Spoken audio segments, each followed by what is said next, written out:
చాలునా ఏడాది దూడలనా వేలాది పుట్టేళ్ళనా ఏడాది దూడలనా వేలాది పుట్టేళ్ళనా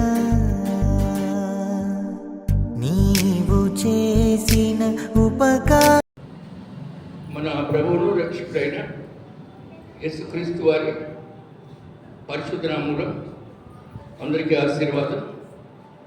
ఈరోజు శిలువ శ్రమల ధ్యాన కూటం 37వ రోజు.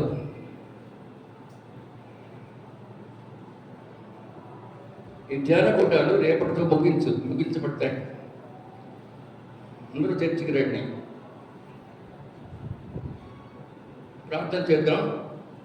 అత్యంత కృపామయుడ దానిపైన రక్షకుడా మీకు స్తోత్రాలు. 37వ రోజు ప్రభు శ్రమల కోడికలో ఉన్నాం. ఆశీర్వదించండి. ఎంతకాలం చక్కగా క్రమంగా దైవాలయానికి వచ్చి కోడికల్లో పాల్గొంటున్నా బిడ్డలందరినూ ఆశీర్వదించండి. ఆది అంతా మీరే ఉండి నేటి దిన వర్తమానం మాకు అనుగ్రహించండి. యేసునామం అడుగుతున్నాం తండ్రి, ఆమేన్. నామానికి స్తోత్రం కలుగునుగా. ఈరోజు 37వ రోజు యేసుక్రీస్తు ప్రభు శిలువ శ్రమల ధ్యాన కూటం. నిన్న మొన్న మీకు వాక్యంలో ఆఖరి మాట ఒకటి చెప్పాను. మొదటి వారు కడపటి వారు అవుతారు. కడపటి వారు మీరు ఇప్పుడు మొదటి వారా కడపటి వారు? మొదటి వారా కడపటి వారు? మీ ఆత్మలకు మీరే సాక్షి. మొదటి నుంచి ఉన్నవారా? అయితే కడపటి వారిగా ఉంటున్నారు. నూతనంగా ప్రభు నమ్ముకున్నారా? మొదటి వారిగా ఉంటారు.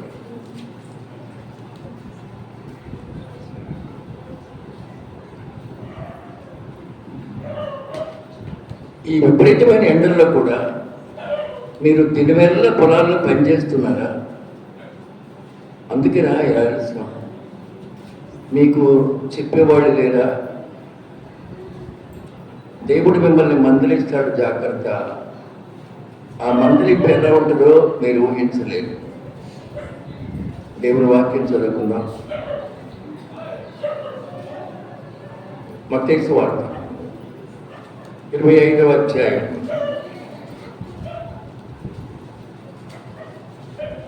మొదటి వచనం నుండి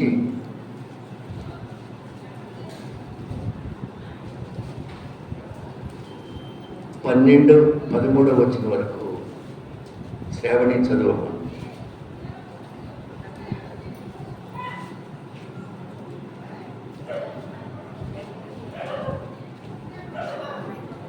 రేపు ఆఖరి రోజు, లాస్ట్ బట్ వన్ డే. ఇది చదువు. 25వ అధ్యాయం మొదటి నుండి 10వ వచనం. పరలోక రాజ్యము తమ దివిటీని పట్టుకొని పెళ్లి కుమారుని ఎదుర్కొంటూ బయలుదేరిన 10 మంది కన్యకలను పోలి ఉన్నది. వీరిలో 5 బుద్ధి లేనివారు, 5 బుద్ధి గలవారు. బుద్ధి లేనివారు తమ దివిటీలు పట్టుకొని తమతో కూడా నూనె తీసుకొని పోలేదు. బుద్ధి గలవారు తమ దివిటీలతో కూడా సిద్ధిలలో నూనె తీసుకొని పోయింది. పెళ్లి కుమారుడు ఆలస్యం చేయగా వారందరూ ఉనికి నిద్రించుచుండిరి. అర్ధరాత్రి వేళ ఇదిగో పెళ్లి కుమారుడు, అతన్ని ఎదుర్కొన రండి, అర్చము మా కీయుడని బుద్ధిగల వారిని అడిగిరి. అందుకు బుద్ధిగల కన్యకలు, మాకును మీకును ఇది చాలదేమో, మీరు అమ్మవారి యొద్దకు పోయి కొనుక్కొనుడని చెప్పిరి. వారు కొనబోచుండగా పెళ్లి కుమారుడు వచ్చెను. అప్పుడు సిద్ధపడి ఉన్నవారు అతనితో కూడా పెళ్లి విందుకు లోపలికి పోయిరి. అంతటా తలుపు వేయబడింది. ఆ తరువాత తక్కిన కన్యకలు వచ్చి, అయ్యా అయ్యా మాకు తలుపు తీయమని అడుగగా అతడు, మిమ్ము ఎరుగనని మీతో నిశ్చయముగా చెప్పుచున్నానని. ఆ దినమైనను గడియైనను మీకు తెలియదు కనుక వెలుపోగా ఉండి దేవుడు తన పరిశుద్ధ వాక్యం దేవుని నామానికి స్తోత్రం కలుగును గాక. ప్రార్థన చేద్దాం. ప్రార్థన.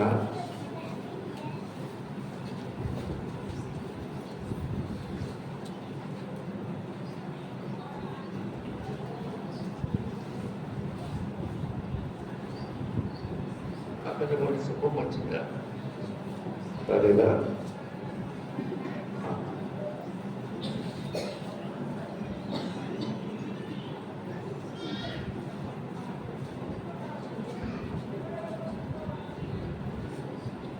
కాకలమూడి మరియమ్మ ప్రార్థన చేయమ్మా.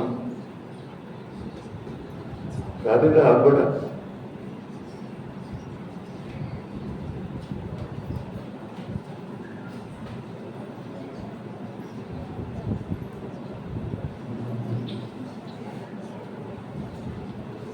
రైట్. సునీత ప్రార్థన చేయి. పెద్దగా చేయమ్మా. పైకి తీసుకో.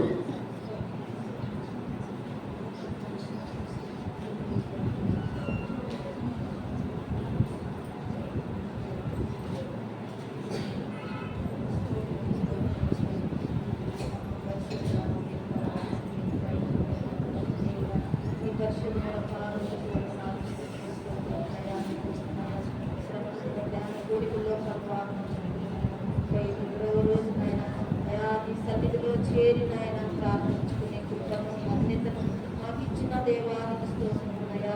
ధ్యానం 40 రోజులు నాయన అయా మేము పొందుకోవలసిన తండ్రి మా హృదయాలు మార్చుకునే ప్రభుత్వం తండ్రి విరిగి నలిగిన హృదయం కలిగి ప్రభుత్వాన్ని సన్నిధిలో ప్రార్థించుకునే ప్రభుత్వాలు దయచేయండి ప్రభుత్వ. ఇదొక నా తండ్రి నా ప్రభుత్వ అయా విరాశులు ప్రభు వాక్యం వెలుచుండగా నా ప్రభుత్వ అయా విరాశులు ప్రభు నాకు తెలుసుకుంటున్నాం ప్రభుత్వ. అయా దిశలో సాగు పరుగుపరచుకుని ప్రభుత్వ అయా నీ బిడ్డగా మాట్లాడే ప్రతి ఒక్క మాట నాయన అయా మా హృదయాలు భద్రపరచుకుని ప్రభు నా తండ్రి అయా వాక్యానుసారమైన జీవితాన్ని మేము కలిగి ఉండే దయచే ప్రభు. ఇదేమో నా తండ్రి నాయన బుద్ధి కలిగిన కన్నికలు బుద్ధి లేని కన్నికలైనా మేము తెలుసుకుంటున్నగా నా ప్రభు నాయన అయా మేము ఏ స్థితిలో ఉన్నా. చాలా మంది గతంలో అప్పుడే శ్రవణ పూటలు అయిపోయినాయా అయ్యో అయ్యో అనేవాళ్ళు. ఈ సంవత్సరం మిమ్మల్ని చూస్తుంటే ఎలా ఉందంటే అయిపోతే బాగుండు అనే ఆశతో ఉన్నట్టున్నారు.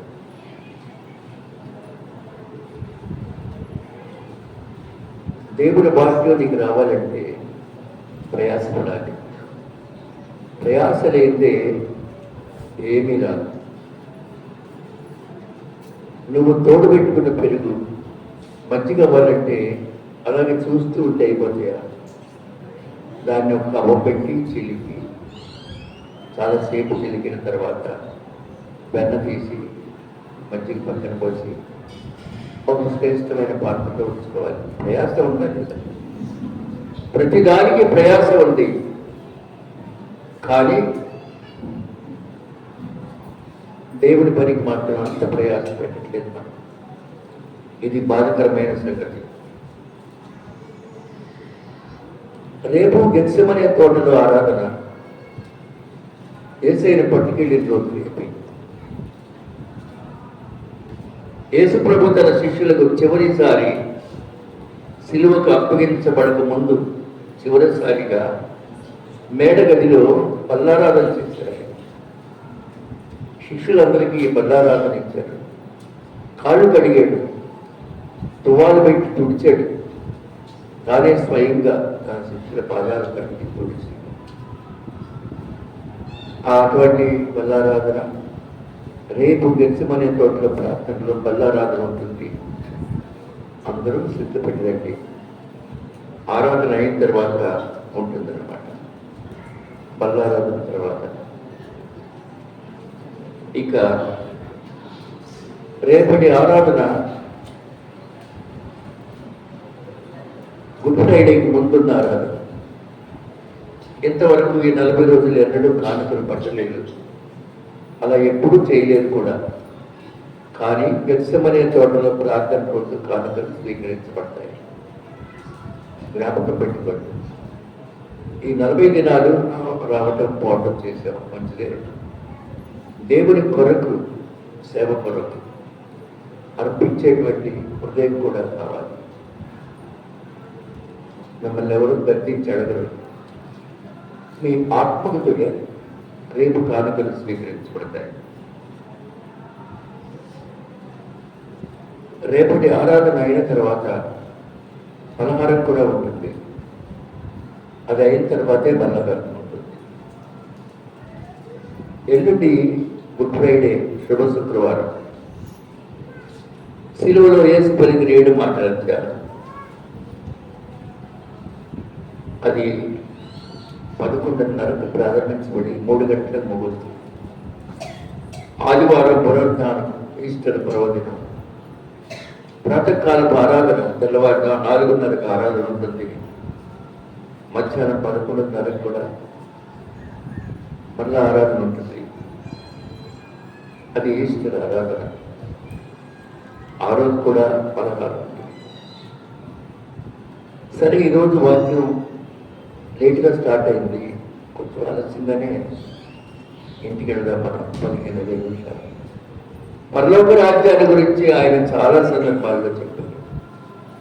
ఆయన సిలువకు అప్పగించబడక ముందు పరలోక రాజ్యం గురించే బోధన చేశారు.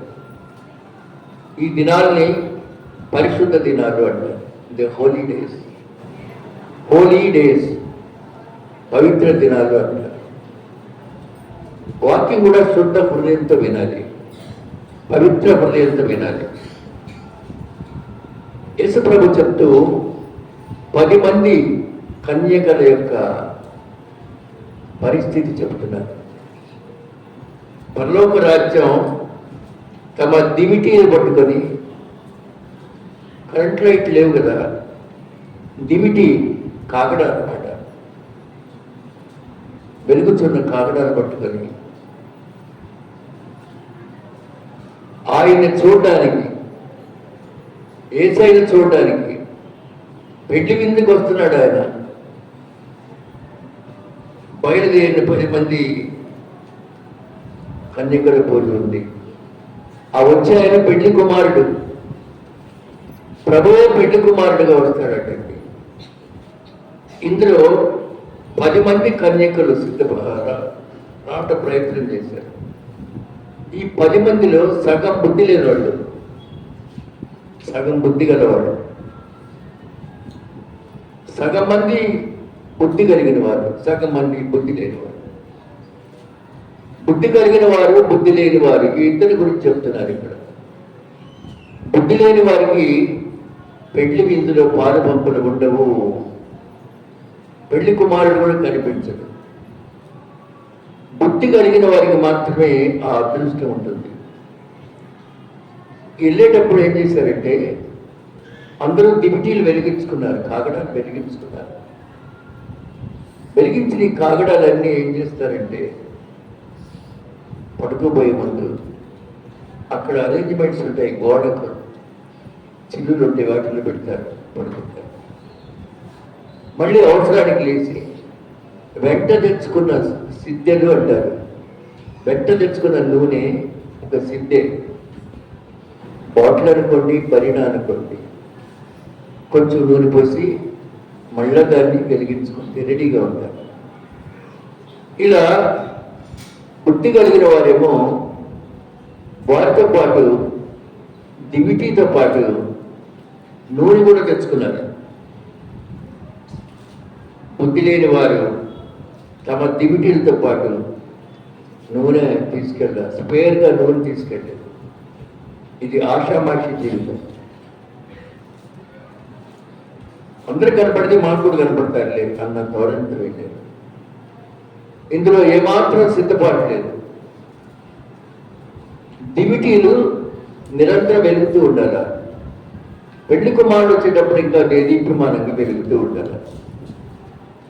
ఇందులో 50% 5 బుద్ధి కలిగి ప్రవర్తిస్తూ ఉన్నారు. అందరూ సిద్ధపడ్డారండి. సిద్ధపడిన వారిలో 5 నిజముగా సిద్ధపడ్డారు.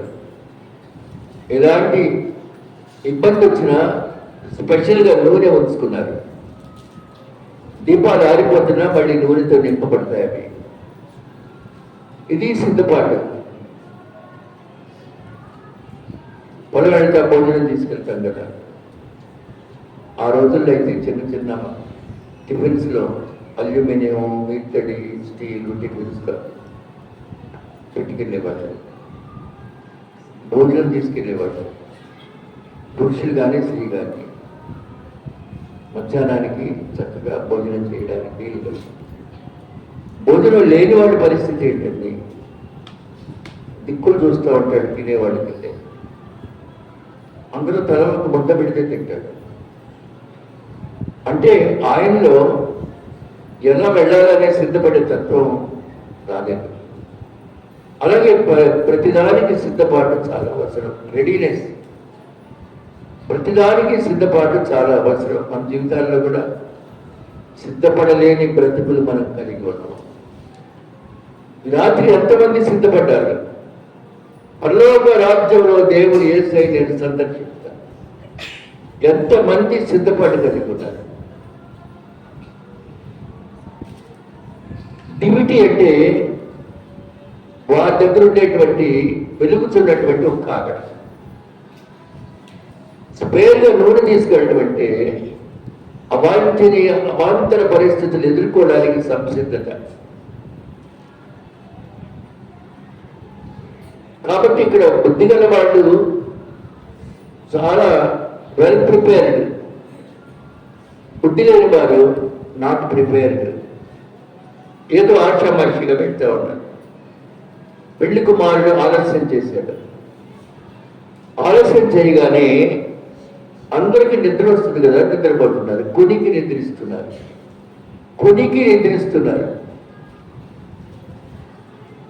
ఆసక్తి లేనప్పుడు నిద్ర వచ్చేస్తుంది. చర్చెస్లో కూడా ఈ మధ్య నేను గమనించట్లేదు కానీ పూర్వకాలంలో కొనుక్కు తీస్తూ ఉండేవాళ్ళు. పూర్వకాలంలో ఈ మధ్య దాదాపు కొనుక్కు తీసిన వాళ్ళు తక్కువైపోయారు, లేనట్టు కూడా చెప్పచ్చు. ఎందుకంటే ఆసక్తి లేని జీవితాలు అవన్నీ కూడా. అందరూ నిద్రపోతున్నారు. పెళ్లి కుమారుడు వచ్చేటప్పుడు పెద్ద శబ్దం వస్తుంది, పెళ్లి కుమారుడు రానే ఉన్నాడని. ప్రియమైన దేవుని బిడ్డలారా, పార్లమెంట్లో కానీ అసెంబ్లీలో కానీ స్పీకర్ వచ్చేటప్పుడు ఒక పెద్ద శబ్దం వస్తుంది, ది ఆనరబుల్ స్పీకర్ అని. గౌరవనీయులైన స్పీకర్ గారు వెయిట్ చేస్తున్నారు అని. అప్పుడు అందరూ అటెన్షన్లో కూర్చొని ఉంటారు. ఎప్పటికీ here comes the honourable speaker. అలాగే ఇదిగో పెళ్లి కుమారుడు వస్తున్నాడు అనే సౌండ్ ఏర్పడింది. అదేమో అర్ధరాత్రి. పెళ్లి కుమారుడు వస్తున్నాడు, అతన్ని ఎదుర్కొని రండి అంటే స్వాగతం పలకండి అని. కన్యకలందరూ లేచారు, 10 మంది లేచారు. దివిటీలు చక్కబరుస్తున్నారండి. నిద్రకు ముందు తగిలించినటువంటి దివిటీల్ని మళ్ళీ తిరిగి వెలిగించుకుంటున్నారు. బుద్ధి గల వారు నూనె పోసి వెలిగించారు. బుద్ధి లేని వారు నూనె లేని వాళ్ళ దగ్గర బుద్ధి లేని కన్యకల దివిటీలు ఆరిపోతున్నాయి. సిద్ధపాటు లేని జీవితం అలా ఉంటుందండి. వారి దివిటి కాగడ ఆరిపోతుంది, మళ్ళీ వెలిగించినా ఆరిపోతూనే ఉంటుంది. కాబట్టి ఇప్పుడు వాళ్ళకి పెళ్లి కుమారుడికి సందర్శించలేమేమో అనే భయం ఏర్పడి అడగటం ప్రారంభించారు. అమ్మా మీ డ్యూటీలు, మీ నూనె కొంచెం మాకు పోయండమ్మా, మీ నూనె మాకు కొంచెం పోయండమ్మా రిక్వెస్ట్ చేస్తారు. ఆ టైంలో బుద్ధి గల వారు ఆల్రెడీ ప్రిపేర్డ్గా తెచ్చుకొని ఉన్నారు కాబట్టి వాళ్ళు ఏమంటున్నారో తెలిసిన, మీకును మాకును ఇవి చాలా, మీకును మాకును ఈ నూనె చాలదు కనుక గబగబా వెళ్ళి అంగడిలో కొనుక్కొచ్చుకోండి. చూసారండి, నూనె అమ్మే వాళ్ళ దగ్గరికి వెళ్ళి కొనుక్కొచ్చుకోండి. అర్ధరాత్రి ఇక పరిగెత్తే రీళ్ళిగా నూనె కొనిపోతా ఉన్నారు. అక్కడ పెళ్లి కుమారుడు రానే వచ్చాడండి. పెళ్లి కుమారుడు రానే వచ్చాడు. ఎంతమంది ఉన్నారు ఇక్కడ? 5గురే ఉన్నారు. మిగతా 6గురేమో అప్పటికప్పుడు ఊరు కొడుకు రావడానికి వెళ్ళినారు. సిద్ధపడి ఉన్న 5గురితో కూడా పెళ్లి కుమారుడు పెళ్లి విందు లోపలికి వెళ్ళారు. తలుపు వేయబడింది. ఇంకా నో ఎంట్రన్స్. తలుపు వేయబడింది. ఆ తర్వాత తక్కిన 5గురు కన్యకలు వచ్చి అయ్యా అయ్యా అయ్యా తలుపు తీయండి అని మొరపెడతా ఉన్నారు.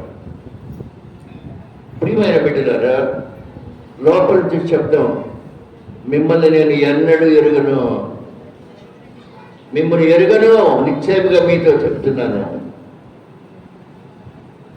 చూసారండి, తలుపు వేయబడింది, మీరెవరో నాకు తెలియదు అంటున్నారు.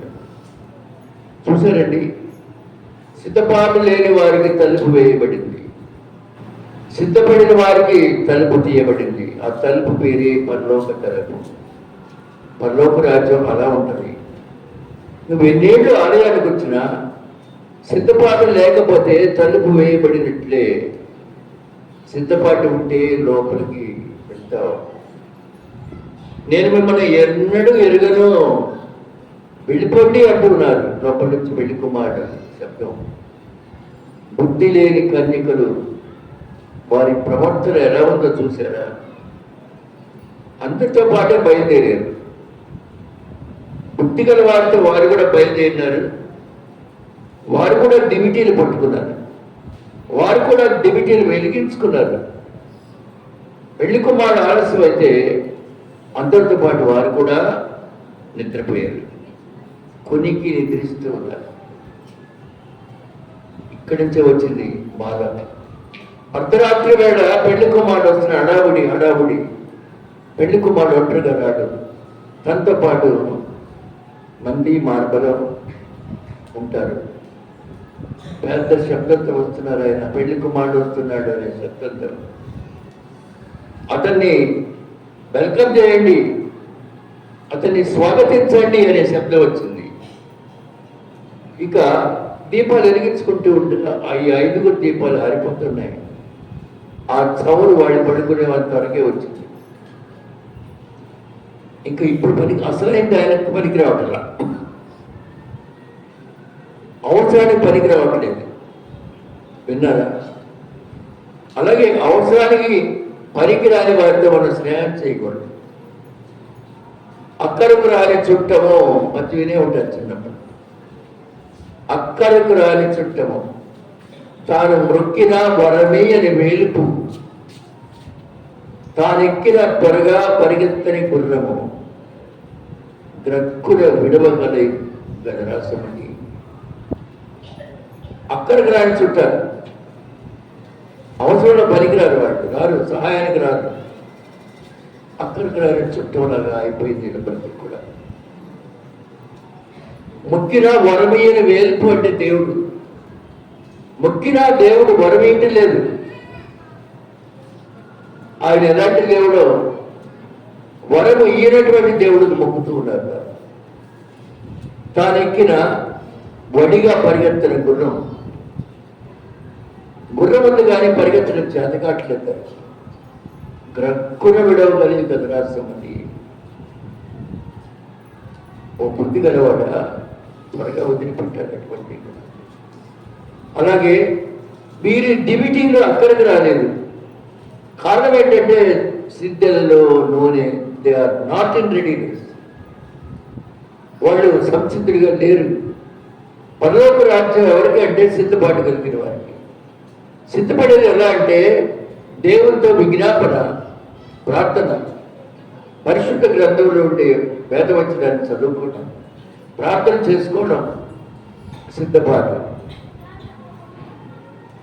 అలాగే విద్యార్థులు పరీక్షలు సిద్ధపడుతూ ఉంటారు, బాగా సిద్ధపడుతూ ఉంటారు. నేను పూర్వ విద్యార్థుల గురించి చెప్తున్నాను, ఇప్పుడు విద్యార్థులు కాదండి. ఇప్పుడు విద్యార్థులు మంచి బిడ్డలు కాదండి, చాలా చెడ్డ పిల్లలు. తల్లిదండ్రులను మోసం చేస్తున్న బిడ్డలు ఇప్పుడు. కొన్ని సంవత్సరాల నుంచి ట్యూషన్ పాయింట్ జరుగుతూ ఉంది. మా కళ్ళ ముందు ఎలాంటి విద్యావంతులను చూసేవండి. పరీక్ష అంటే నిలబడి వరండాలను బయటను నిలబడి తిరుగుతూ తిరుగుతూ తిరుగుతూ చదువుకుంటూ ఉంటారు. గుడ్డెలో వచ్చేటట్టు గత బ్యాచ్లన్నీ అంతే. కొందరు పైకి వెళ్ళి చదువుకుంటూ ఉంటారు. రేపు పరీక్ష అంటే ఈరోజు అంత కష్టపడతారు. ఇప్పటి విద్యార్థులు అలా కానే కాదు, ఏమాత్రం కాదు, అంతంత మాత్రంగానే ఉంది. కానీ చెప్పినంత వరకు విన్నంత వరకు రాస్తారు కాబట్టి తక్కువ మార్కులతోనైనా పాస్ అవుతారు. అది భవిష్యత్తుకు పనికిరాదండి. భవిష్యత్తుకు పనికిరావాలంటే మేధస్సు పెరగాలి. మేధస్సు పెరగాలి అంటే కష్టపడి విద్యను అభ్యసించాలి. కాబట్టి ప్రియమైన దేవుని సంగమా, దేవుని బిడ్డలరా, ఉపాధ్యాయుడు ఎదురుగా లేకపోతే ఒక్క బిడ్డ కూడా చదవడు. గర్ల్స్ అయినా చదవరు, బాయ్స్ అయినా చదవరు. అంతా కూడా వెర్రి వెర్రి వెర్రి వెర్రి కళలు కలిగినటువంటి స్టూడెంట్షిప్ ఇప్పుడుంది. అందుకని రేపటి భవిష్యత్తు చాలా అంధకారంగా ఉంటుంది. ఈ సిద్ధపాటు లేని వాడు ఎలా పెళ్లి కుమారుని చూడలేకపోయినారు. అలాగే సిద్ధపడి లేనటువంటి వారు రేపు ఉన్నతమైన భవిష్యత్తును చూడలేరు. గమనించండి దేవుడు. ఇలా కష్టపడి ఆ తృప్తి కలిగిన వారు నూనె తీసుకొచ్చారు. ఇది సమర్పణ, విశ్వాసం. నేను ఏ పరిస్థితులైనా తట్టుకొని నారాజైన పెళ్లి కుమారుడిని చూడాలి, ఆయనతో పాటు నేను కూడా విందు చేయాలి, విందులో పాల్గొనాలి. దీని పేరే సిద్ధపాటు. ప్రియమైన దేవుడి బిడ్డలారా, రాబోయే కాలంలో జనరేషన్ చాలా గడ్డు సమస్య ఎందుకు పనికిరారండి. కారణం ఏంటంటే తల్లిదండ్రులు మోసం చేస్తున్నారు. తల్లిదండ్రులు కూడా అమితంగా ప్రేమిస్తున్నారు. ప్రభుత్వం బట్టలు ఇస్తుంది, పుస్తకాలు ఇస్తుంది, బెల్ట్ ఇస్తుంది, షూ ఇస్తుంది, నోట్స్ ఇస్తుంది. ఆ దినాల్లో తండ్రులు నోట్స్లు కొనుక్కొస్తే అట్టలు వేసుకునేవాళ్ళు. ఇప్పుడు నోట్స్లు ఎలా ఉంటే తెలిసినా ఆడ పడేసి వెళ్ళిపోతారు. చాలా మంది బిడ్డల పుస్తకాలు వర్షంలో తడిసిపోయింది. ఎందుకంటే డబ్బులు పెట్టి కొన్నాయి కాదు. అలాగే ఏదైనా అవసరం వస్తే పేపర్ ఫ్రై చేసి ఇచ్చేస్తారు. డబ్బులు పెట్టి కొనలేదు కాబట్టి.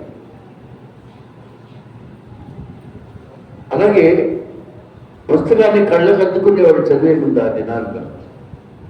అది తన తండ్రి కష్టార్జితంతో కొన్న పుస్తకం ఇప్పుడు ఉచితంగా ఇస్తున్నారు. దాని మీద శ్రద్ధ లేదండి. కాబట్టి సిద్ధపాటు లేదు. పడని బిడ్డలకి పరలోక రాజ్యం లేనంటే సిద్ధపడని బిడ్డలు రేపు ఉన్నతమైన భవిష్యత్తులకు అడుగులు కాలేకపోతున్నారు. గమనించండి దేవుడు వాక్యం. కనుక మనము సిద్ధపడినామా, సిద్ధపడి ఇక్కడ లేమా? రెండవ రాకడలో యేసు ప్రభు మేఘాలు బిడ్డ వచ్చేటప్పుడు నేను సిద్ధంగా ఉన్నాను అనుకునేవారు ఎంతమంది? మనకు ఆహారం లేకపోయినా అబద్ధాలు చెప్పకూడదు. మనకి ఇల్లు దొరకపోయినా సరే అబద్ధాలు చెప్పకూడదు. ఇదిగో రేపిస్తాం, మాపిస్తామని ఎవరిని మోసం చేయకూడదు. ఎవరి దగ్గరైనా ద్రవ్యం తీసుకుంటే ఇవ్వడానికే ప్రయత్నం చేయాలి తప్ప తప్పుకు తిరగడానికి ప్రయత్నం చేస్తే దేవుడు అంగీకరించడు. అన్ని గమనిస్తాడు దేవుడు. ఎవడైనా అన్యాయంగా మాట్లాడితే అతి త్వరగా క్షమాపణ చెప్పండి, దేవుడు అన్ని ఊరుకోడు. ఇవన్నీ సిద్ధపాటులో ఉన్న గుడి లక్షణాలండి. ప్రియ సహోదరి సహోదరులారా, ఎవరి బిడ్డలారా, ప్రభు రాజ్యం కొరకు సిద్ధపడుతున్నారా? పరలోక పట్టణం ఎలా ఉంటుందో రాత్రి విన్నారు మీరు, రాత్రి మొన్న రాత్రి. ఆ సుందరమైన దేదీప్యమానమైన, అక్కడ సూర్యుడు అక్కర్లేదు, చంద్రుడు అక్కర్లేదు, పట్టణం అంతా నగనగా మెరిసిపోతారు. సిద్ధపడిన వారికి అక్కడ ప్రవేశం ఉంది. మరి నిన్ను నువ్వు సిద్ధపరచుకున్నావా ప్రియబిడ్డ? ఈ 40 దినాల్లో చక్కగా వచ్చావు, సంతోషమే. ఏమైనా సిద్ధపడదామా అనిపించిందా? ఇదిగో మా దివిటీలు ఆరిపోతున్నాయి, కొంచెం నూనె ఇవ్వండి. మీకు మాకు ఇది చాలదు బుద్ధి గలవారు అంటున్నారు. మీరు వెళ్ళి అంగట్లో కొనుక్కొచ్చుకోండి, దుకాణందారులు లేపు కొనుక్కొచ్చుకోండి. పరిగెత్తుకుంటూ వెళ్ళారు. వాళ్ళు ఎప్పుడైతే కొట్టి ఉన్నారో పెళ్లి కుమారుడు రానే వచ్చి ఉన్నవారిని తీసుకొని విందుశాలకు వెళ్ళిపోయినారు. వెళ్ళగానే తలుపు వేయబడింది. తలుపు వేయబడిన సందర్భాలు బైబిల్లో అక్కడక్కడ ఉన్నాయి. జలప్రళయంలో నోవహు ఎంత చెప్పినా ఓడలోకి రాలా. వస్తారని పెద్ద ఓడ కట్టించాడు. క్రింది అంతస్తు, మధ్య అంతస్తు, పై అంతస్తు, 3 అరలో లేదండి. కానీ ఒక అంతస్తు కూడా నిండల. ఎంతమంది నిండారమ్మా? కేవలం 8 మంది. అది కూడా నోవహు ఫ్యామిలీ. నీళ్ళు వచ్చేస్తున్నాయి. ఎప్పుడైతే గుండె దాటి నీరు పైకి వస్తుందో అప్పుడు పరిగెత్తుకుంటూ వచ్చారు. నోవహు తలుపు తీయమని. లోపల నోవహు మాట్లాడుతున్నాడు. దేవుడు తాళం వేసుకొని వెళ్ళిపోయాడు. ఓడ తలుపు తాళాలు నా దగ్గర లేవు. అంటే ఇచ్చిన టయాన్ని సద్వినియోగపరచుకోలేకపోయినా. కాబట్టి జలప్రయాణం మునిగి మునిగి మునిగి చచ్చిపోయింది. దేవుడు కూడా మనకు ఒక ఛాన్స్ ఇస్తున్నాడు. నువ్వు రక్షించబడ్డానికి దేవుడు నీకు ఎన్నోసార్లు ఛాన్స్ ఇచ్చాడు. నీ కోరికలు సఫలం చేసి ఛాన్సెస్ ఇచ్చాడు. నీ బిడ్డల్ని, పాపల్ని ఇచ్చాడు, మనుమ సంతానాన్ని ఇచ్చాడు, ఎన్నోసార్లు ఛాన్సెస్ ఇచ్చాడు. ప్రతి ఛాన్స్ని అనుభవించాం, కానీ దానికి అనుగుణంగా మనం ప్రవర్తించనే లేదు. కాబట్టి ఒకనాడు తలుపు వేయబడుతుంది. పరలోక తలుపు వేయబడితే మనకి ఏది దిక్కంటే పాతాళమే, నరకమే. ఏడుపు, అంగలార్పుడ, రోదన ద్వారా ఉండేటువంటి నరకం. పరలోకం కావాలా? నరకం కావాలా? నరకం కొరకు సిద్ధపడక్కర్లా. మనం ఏ స్థితిలో ఉంటే ఆ చాలు, చక్కగా నిప్పుల్లోకి వెళ్తున్నాం. కానీ దేదీప్యమానమైన పరమరాజ్యానికి వెళ్ళాలంటే సిద్ధపాటు చాలా అవసరం. ఏ టైంలో సిద్ధపడాలో అది దేవుడు ఏ టైంలో ఆయన అంగీకరిస్తున్నాడు. ఉదయం 6 గంటలకు పనికి వెళ్ళిన వాళ్ళు అంగీకరించాడు. 9ంటికి, 12ంటికి, 3 గంటలకి, సాయంత్రం 5 గంటలకి అందరికీ సమంగా ప్రతిఫలం ఇవ్వబడింది. అందరికీ సమానమైన దీనారం ఇవ్వబడింది. అంటే ఆ టైంలో రక్షించబడిన వారు కూడా దైవరాజ్యానికి అర్హులే. మునుపటివి మరో బడులు జ్ఞాపకానికి రావు. బైబిల్లో ఉన్న మాటది. ఇదిగో నేను కొత్త ఆకాశాన్ని, కొత్త భూమిని నీ కొరకు సృజించాను. మునుపటి మర్చిపోతున్నాను, జ్ఞాపకం చేసుకోను. ఇప్పటికైనా మార్పు చెందండి అనే వాక్యం సంతరించు. ప్రియమైన దేవుడు బిడ్డలారా, తలుపు వేయబడిన తర్వాత కన్యకలు వచ్చి పెద్ద పెద్దగా అరుస్తున్నారు, అయ్యా అయ్యా మాకు తలుపు తీయండి అని. మీరెవరో నాకు తెలియదు, మిమ్మల్ని నేను ఎన్నడూ ఎరుగను, నిశ్చయంగా మీకు చెప్పుచున్నాను.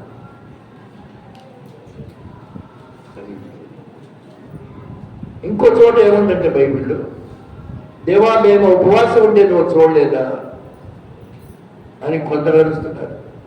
దేవా మేము దశభాగాలు ఇస్తుంటే నువ్వు చూడలేదా? దేవా నీ నామంలో దయ్యాలను వెళ్ళగొడితే నీకు తెలియదా? ఇన్ని రకాల వాళ్ళకు ఒకటే జవాబు ఇచ్చారు, నేను మిమ్మల్ని ఎన్నడను ఎరుగను, అక్రమము చేయవారలారా నా యొక్క నుండి పొండి. Get lost from my holy place, నా పరిశుద్ధ స్థలం నుంచి వెళ్ళిపోండి. దేవుడు వెళ్ళమంటే ఇంకా తిరిగి పిలిచేవాడే లేదండి. అలాగే మన బ్రతుకులో కూడా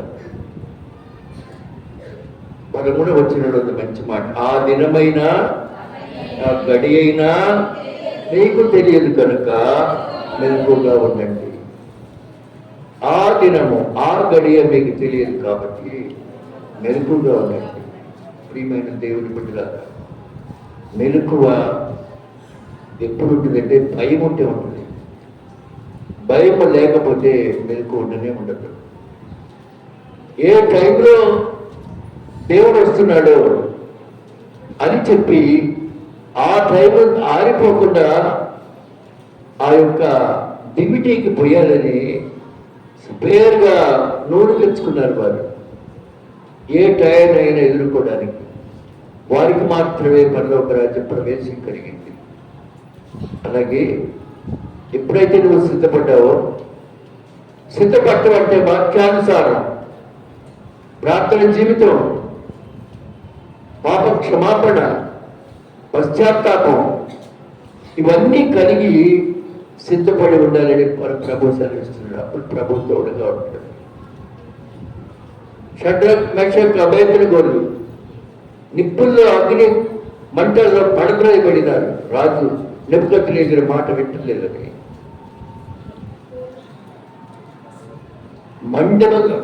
అగ్నితో మండుతున్న అగ్నిగుండం అది. అందరూ చూస్తున్నారు, రాజుగారు కూడా చూస్తున్నారు. రాజుగారు పక్కన వాళ్ళు అడుగుతున్నారు, మన ముగ్గురు గల్ల వేసింది నలుగురు కనపడుతున్నారే, ఆ 4వ వాడే యేసు ప్రభు. ఆ 4వ వాడే యేసు ప్రభు. ప్రియమైన సహోదరి సహోదరుల, వారి ప్రార్థన బలం, వారి విశ్వాసం, వారి విధేయత, వారి సమర్పణ 4వ వాడిగా ఉండి ఆయన రక్షించాడు. అది సిద్ధపడి ఉంటే దేవుడు రక్షిస్తాడు. సిద్ధపడకపోతే దైవరాజ్యానికి మనం అవసరం కాదు. ఏది గొప్పది, దైవరాజ్యమా లేక మన మామూలు జీవితమేనా? దైవరాజ్యం లేక పరలోక రాజ్యం ఉంది. అందుకని సగం మందిని గురించి చెప్పేశారు వాక్యంలో. ఈ 10 మందిలో 5గురు ఎత్తబడినారు, 5గురు త్రోసివేయబడినారు. 5గురు పరలోక విందు అనుభవించినారు, 5గురు విడనాడబడినారు. 5గురు మహిమ రాజు యేసుక్రీస్తు ప్రభుతో విందులోకి వెళ్ళారు, 5గురు లోకం మీదకి వెళ్ళిపోయినారు. అప్పుడు ఆక్రోశించిన, పెద్దగా అరిచిన, అయ్యా తలుపు తీయండి అన్నా, మిమ్మల్ని నేను ఎన్నడూ ఎరుగను, మీతో నిశ్చయముగా చెప్పుతున్నాను. ఈ 13వ వచనం మన కొరకు, ఆ దినమైన ఆ గడి అయినా మీకు తెలియదు కనుక మెలకువగా ఉండండి. వింటున్నారండి? క్యాసెట్లో పాట వింటుంటాం, అదే ఆ రోజు అని. అది పాటలాగే ఉంటుంది కానీ అందులో ఆత్మీయతే ఉండదు. మామూలు సాంగులాగే ఉంటుంది. అందులో ఆత్మీయమైనటువంటి ఆ స్పిరిట్ రాదు కొన్ని పాటల్లో కదండి. కాబట్టి ఆ దినమైన ఆ గడి అయినా నీకు తెలియదు కనుక మెలకువగా ఉండండి. మెలకువ ప్రార్థన జీవితం, నిద్ర ప్రార్థన లేని జీవితం. మెలకువ కలిగి జీవించడం సిద్ధపాటు, మెలకువ లేని జీవించడం సిద్ధపడి లేకుండా ఉండటం, మన ఇష్టానుసారంగా ప్రవర్తించడం. కనుక ప్రియమైన దేవుడు బిడ్డలు, ఈ రాత్రి సిద్ధపడిన బ్యాచ్లో ఉందామా? అనగా బుద్ధి కలిగిన బ్యాచ్లో ఉందామా? బుద్ధి లేని వారి బ్యాచ్లో ఉందాం. బుద్ధి లేని వారి గురించి బైబిల్లో చాలా మాట్లాడుతుంది. బుద్ధి లేని వారు అసూయ వలన చచ్చెదరు. బుద్ధి లేని వారు అసూయ వలన చచ్చరు. బుద్ధి లేని బిడ్డలుగా ఉండడానికి ఇష్టపడుతున్నావా? బుద్ధి కలిగిన బిడ్డగా ఉండడానికి ఇష్టపడుతున్నావా? బుద్ధి లేకుండా ఉండడానికి నియమ నిబంధనలు ఏమీ లేవు. బుద్ధి కలిగి ఉండడానికి నియమము నిబంధన ఉంది. నీ జీవితాన్ని తిరిగి తిరిగి చూసుకుంటూ ఉంటే బుద్ధిమంతుడిగా ఉంటావు. నువ్వు మాటి మాటికి చెక్ చేసుకుంటూ ఉంటే దేవుడి రాజ్యానికి అర్హత సాధిస్తాం. అలా కాకుండా నిద్రపోయే బిడ్డల్లాగా ఉంటే, నిద్రపోయే క్రైస్తవుల్లాగా ఉంటే, దేవుడి వాక్యుడి అవిధేయతే నిద్ర. చిన్నప్పుడు చదువుకున్న పద్యంలో చివరి లైన్, నిద్రాదేవత నిన్ను పూరే కదరా నిర్భాగ్య దామోదరా. ఆ పద్యంలో చివరి లైన్ అది. నిద్రాదేవత నిన్ను పూరే కదరా నిర్భాగ్య దామోదర అని చదువు. పైన ఇంకా చాలా ఉంది పద్యం. అలాగే నిద్ర దేవుడు ఎరగనటువంటి పరిస్థితి. మనం మత్తులము కాక మెలుగుగా ఉండాలి. కొరికి నిద్రించే వారం కాకుండా పరలోక పట్టణాన్ని చూడడానికి ఇష్టపడిన వారై ఉండాలి. అలాంటి పరిశుద్ధ జీవితాన్ని దేవుడు మనకు అనుగ్రహించాలి. ఆ ప్రకారమే మనం జీవితం. పరలోక రాజ్య మర్మం గత 2 రోజులు కాక 3వ రాజు కూడా చెప్పారు. ఏ లిస్ట్లో ఉన్నాం మనం? బుద్ధి వైజ్ అన్వైజ్. బుద్ధి కలిగిన వారు, బుద్ధి లేని వారు, బిలీవర్స్ అండ్ నాట్ బిలీవర్స్, విశ్వాసం కలిగిన వారు, అవిశ్వాసం, విధేయత కలిగిన వారు, అవిధేయత కలిగిన వారు. సత్యము అసత్యం రెండింటికి తేడా ఒక అక్షరమే, ఆ అనే అక్షరమే. కానీ అందులో ఉంది జీవన రహస్యం అంతా సత్యము అసత్యం. అలాగే మనం జీవించే జీవన విధానంలో మనల్ని మనం మాటి మాటికి పరిశీలన చేసుకున్నాం. నేను దైవరాజ్యం చూడండి, ప్రతి విశ్వాసి, ప్రతి క్రైస్తవ బిడ్డ నేను మరణిస్తే దేవుడి దగ్గరికి వెళ్ళాలి. నోటి మాటతో అనుకున్నామా? కుదరనే కుదరదు. భూమి మీద ఉండగానే సిద్ధపాటు ఉండాలి. ఉదయ సాయంకాలం దేవుడికి విజ్ఞాపన చేస్తూ ఉండాలి. నువ్వు తీసుకునే ప్రతి ఆహారం దగ్గర దేవుడికి స్తోత్రాలు చెల్లిస్తూ ఉండాలి. అలాగే నీ దగ్గర ద్రవ్యం ఉంచుకొని ఆపద ఉన్న వారికి లేదు అనుకోండి. అలాగే అవసరానికి ద్రవ్యం తీసుకొని దాటవేసే ప్రయత్నం కూడా చేయకూడదు. ఇవన్నీ భక్తి కలిగిన లక్షణాలు. కాబట్టి ప్రియమైన దేవుడి బిడ్డలారా, ఎన్ని బోధలు విన్నా, ఎంత చదువు చదివినా భక్తి లేకపోతే ప్రయోజనం లేదు. ఎన్ని చదువులు చదివి ఎన్ని విన్నను కానీ దుష్టుడు అవగుణము మానలేడు.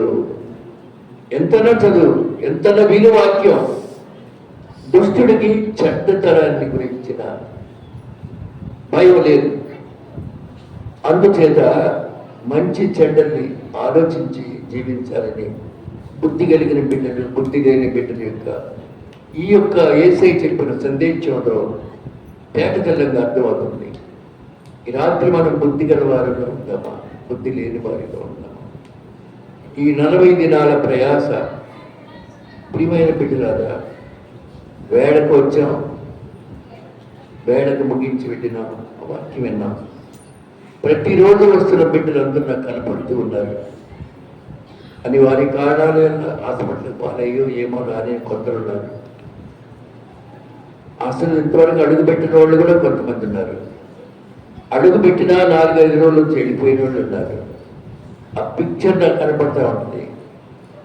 సాధారణమైన వాడికి నాకే ఆ బొమ్మ కనిపిస్తూ ఉంటే హృదయాంతరంలో జరిగిన దేవుడికి నీవు నేను కనిపించవండి. మన బ్రతికంతా ఆయన చూస్తున్నాడు. ఎంత పాపి అయినా దేవుడు కరుణిస్తాడండి. కానీ అవిధేయులను, నటించే జీవితం కలిగిన వాడిని, పైకి భక్తి గల వారి వల్ల నటించే వారిని దేవుడు క్షమించడండి. సమాధుల్లో కొట్టుమిట్టాడుతూ తను తాను గాయపరుచుకునే సేనకు దేవుడు రక్షణ ఇచ్చినాడు కదండి.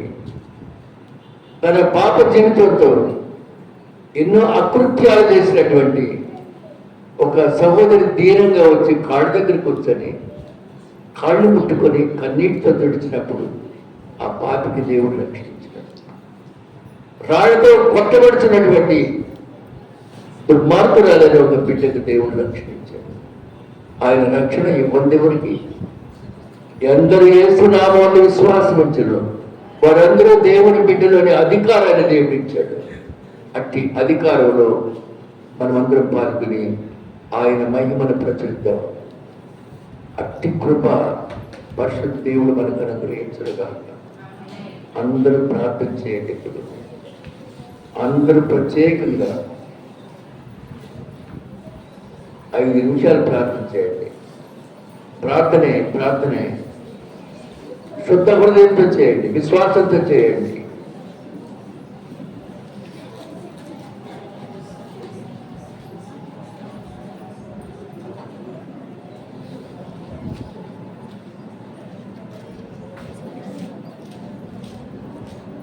ప్రతి వాయిస్ వినపడాలి దేవుడికి. దేవుడు చూస్తూ ఉన్నాడండి, ప్రతి హృదయాన్ని చూస్తున్నాడు. ప్రార్థన చేయండి.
శ్రమల ధ్యాన కోడికలో ఇంతవరకు దైవాలయానికి వచ్చిన ప్రతి బిడ్డ కూడా పుట్టి కలిగి ప్రార్థించాలని మనం చేస్తున్నాం.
ప్రభునామానికి స్తోత్రం కలుగు గాక. దేవా పాపిని అనే పాట, ఒక చిన్న పాట అందరూ కలిసి అందరూ మొత్తం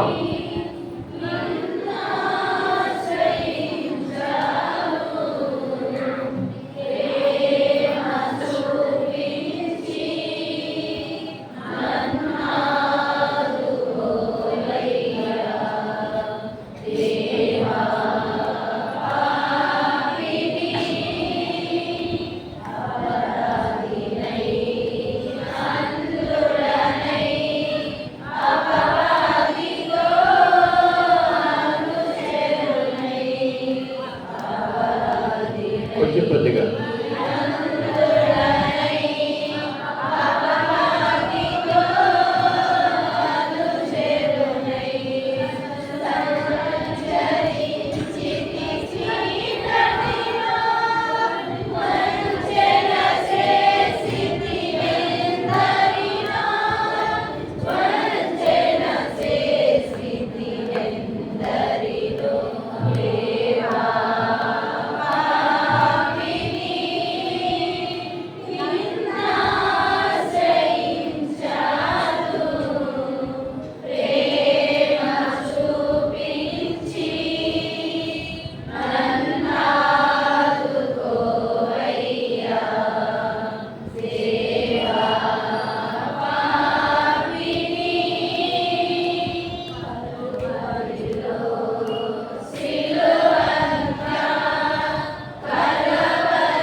సర్వకృపానిధి గొప్ప దేవా మీకు స్తోత్రాలు. సిద్ధపాటు కలిగి ఉండాలని దేవుడు శ్రమిస్తూ ఉన్నాడు. బుద్ధి గలవారు, బుద్ధి లేని వారు ఎవరి పాత్ర దేవుడిని సమీపించిన బుద్ధి గలవారు తండ్రితో పాటు పెళ్లి కుమారుడని యేసుతో పాటు లోపలికి వెళ్ళినారు, పరలోక విందులో పాల్గొన్నారు. బుద్ధి లేని వారు లోకంలోకి వెళ్ళిపోయినారు. అప్పటికప్పుడు నూనె కొనుక్కోవాలని ఆశపడ్డారు, కానీ టైం అయిపోయింది వారికి. వారు కొనుక్కొనుచుండగా పెళ్లి కుమారుడు రానే వచ్చాడు. అప్పుడు సిద్ధపడి ఉన్నవారు పెళ్లి విందుకు లోపలికి పోయినారు. ఆ తర్వాత తలుపు వేయబడింది. అయ్యా తలుపు తీయమని తర్వాత వారు అడిగిన ఎరుగను, ఆ దినమైన ఆ గడి అయినా నీకు తెలియదు కనుక మెలకుగా ఉండండి అని పరలోక సత్యాన్ని ప్రబోధించిన దేవా మీకు స్తోత్రాలు. కాబట్టి రాత్రి వాక్యాన్ని వినిచిన ప్రతి బిడ్డను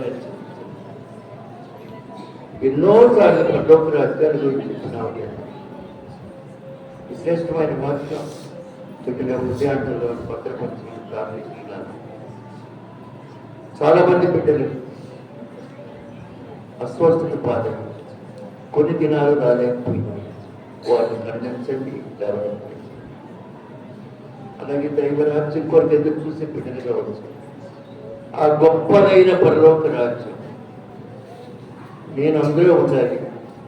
పరలోక రాజ్య వారసత్వం నాకు రావాలి. యుగ సమాప్తిలో దేవదూతలు వచ్చి నీతిమంతులను దుష్టులను వేరు చేస్తారు.